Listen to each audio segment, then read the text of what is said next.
Chevy Cruz got a P0598 thermostat heater. I checked for power. It's got good power.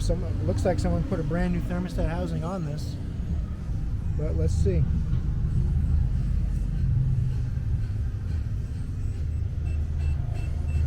Open lead.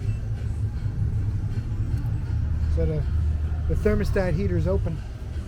This little heater right in front of the thermostat housing itself. GM uses that to cycle the coolant. Looks like a fairly new part, but it's obviously bad. Customer had another shop install the thermostat housing assembly, and the light came back on a week later, so they brought it in here. Looks like a defective part. I don't know where the parts has come from, who made it, but it's bad.